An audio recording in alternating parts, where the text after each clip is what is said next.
안녕하세요. 건축물 에너지 평가사 합격을 위해 열공 중이신 수험생 여러분, 환영합니다. 오늘은 공조 엔지니어의 마법 지도, 습공기 선도를 완벽하게 해독해 볼 거예요.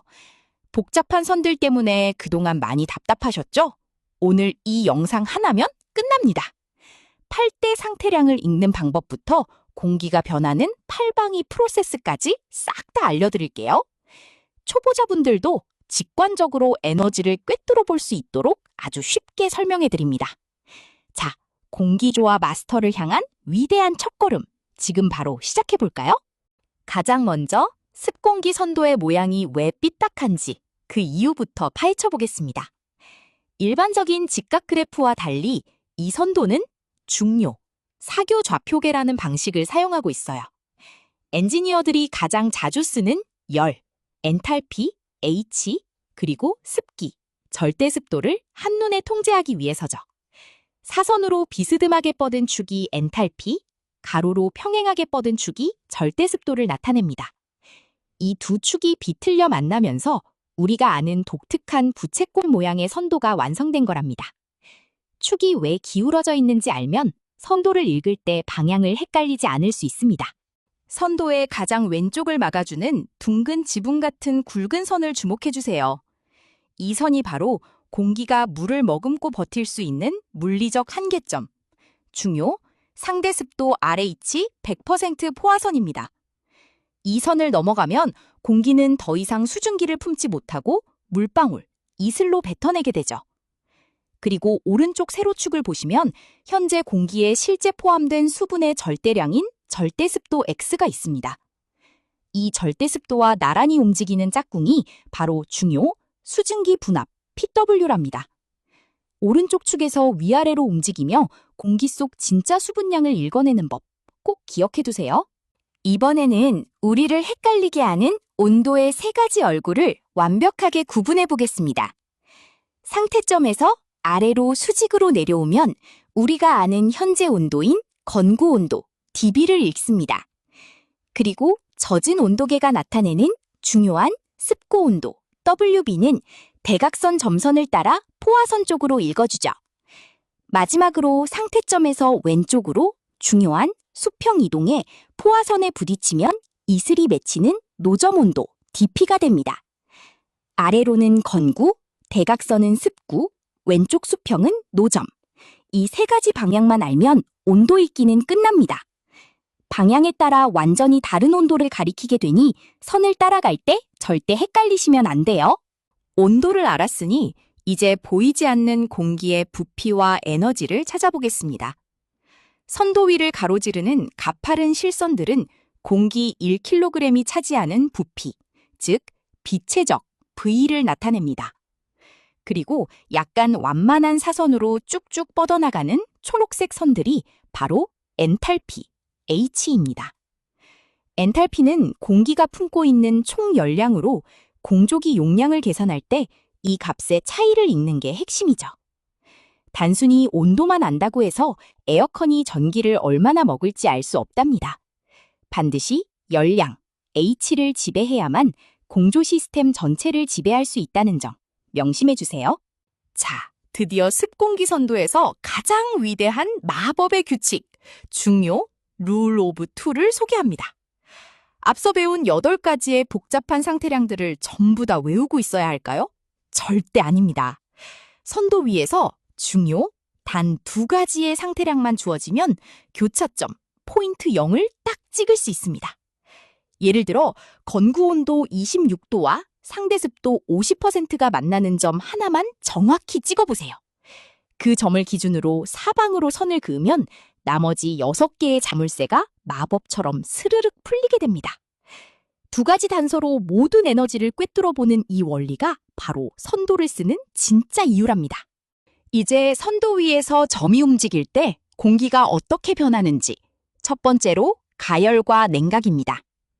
수분, 절대 습도는 그대로 둔 채 중요한 건 오른쪽으로 가면 가열, 왼쪽으로 가면 냉각입니다.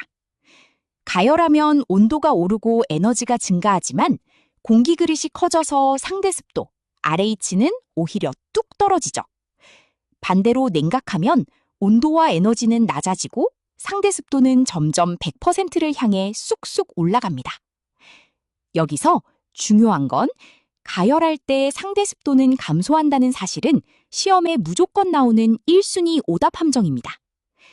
좌우 수평 이동은 오직 온도만 바꾸는 단순하고 직관적인 과정이라고 이해해 주세요. 온도는 가만히 두고 공기 속 수분만 넣고 뺄 때는 점이 어떻게 움직일까요? 건구 온도를 딱 고정시킨 상태에서 중요, 위로 수직 상승하면 가습, 아래로 떨어지면 감습입니다. 위로 가면 수증기 분압과 절대 습도가 올라가고 아래로 가면 수분량이 쭉 빠지면서 감소하게 되죠. 하지만 실무에서 온도 변화 없이 순수하게 수분만 쏙 뽑아내는 작업은 아주 까다로운 기술입니다. 그래서 실제 에어컨에서는 냉각과 감습을 동시에 섞어서 쓰는 방식을 주로 활용한답니다. 상하 수직 이동은 오직 수분량만을 컨트롤하는 과정이라는 점 머릿속에 꼭 담아두세요.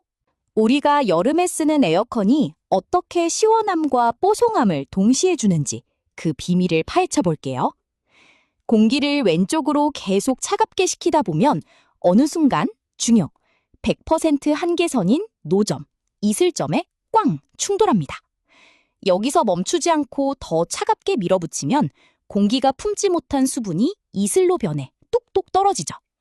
이렇게 온도를 낮춰 한계선을 때린 후 수분, X를 강제로 깎아내리는 것이 중요, 냉각 감습의 원리입니다. 에어컨 실외기 호스에서 물이 뚝뚝 떨어지는 이유가 바로 이 수분 제거 과정 때문이랍니다. 온도도 잡고 습도도 잡는 이 똑똑한 궤적, 선도에서 좌하향 곡선으로 나타나는 걸 꼭 기억하세요. 지금까지 배운 움직임을 십자가 나침반으로 합치면 중요함, 공기조와 팔방이 조종 맵이 완성됩니다.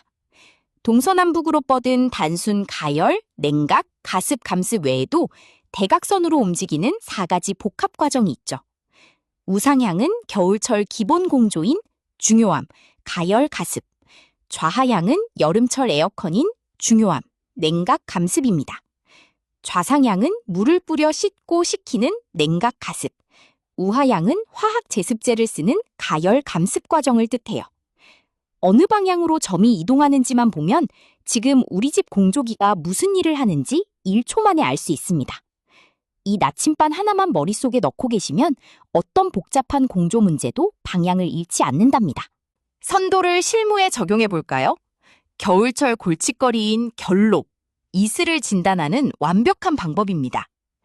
실내 상태점 20도 50%에서 왼쪽으로 수평을 그어보면 노점 온도가 약 9.3도로 나옵니다.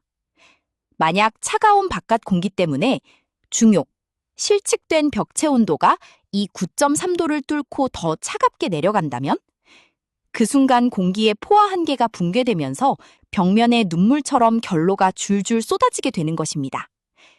이처럼 노점 온도는 건물의 곰팡이가 필지 말지를 결정하는 중요, 절대적인 위험 경계선, 데인저 라인입니다. 에너지 평가사는 이 노점 온도를 분석해서 단열재를 얼마나 두껍게 넣을지 설계하는 전문가랍니다. 시험 직전에 무조건 봐야 하는 핵심 요약본, 스타 중요, 실전 진단 매트릭스, 치트시트입니다. 가열, 냉각, 가습, 감습 등 각 프로세스에서 5가지 주요 상태량이 어떻게 변하는지 한눈에 정리했죠. 화살표의 상승과 하락을 눈으로 쫓아가다 보면 머리 아프게 외우지 않아도 저절로 이해가 되실 거예요. 다시 한번 강력하게 강조합니다. 스타 중요, 공기를 가열할 때 유일하게 떨어지는 것은 상대 습도 RH뿐입니다. 이 함정에 속지 않는 것만으로도 1차 시험에서 소중한 한 문제를 확실하게 맞히실 수 있습니다. 이 매트릭스 표는 캡처해 두셨다가 시험장 들어가는 그 순간까지 틈틈이 눈에 발라두세요. 기나긴 습공기 선도 해독의 여정 정말 수고 많으셨습니다. 이제 결론을 맺어볼까요? 수백 줄의 복잡한 연력학 공식보다 중요, 선도 위에 찍은 점 하나가 훨씬 빠르고 강력합니다. 보이지 않는 에너지를 선도로 꿰뚫어보는 자만이 공조 시스템 전체를 지배할 수 있죠. 오늘 이 마법 지도를 손에 넣으셨으니 앞으로 다가올 어떤 공조기 설계도 두렵지 않으실 겁니다. 다음 미션에서는 이 맵을 들고 실제 공조기 AHU의 냉각 코일을 관통하는 실전 연습을 해보겠습니다. 합격으로 가는 가장 확실한 길, 구독과 좋아요 누르시고 끝까지 저와 함께 해주세요. 화이팅!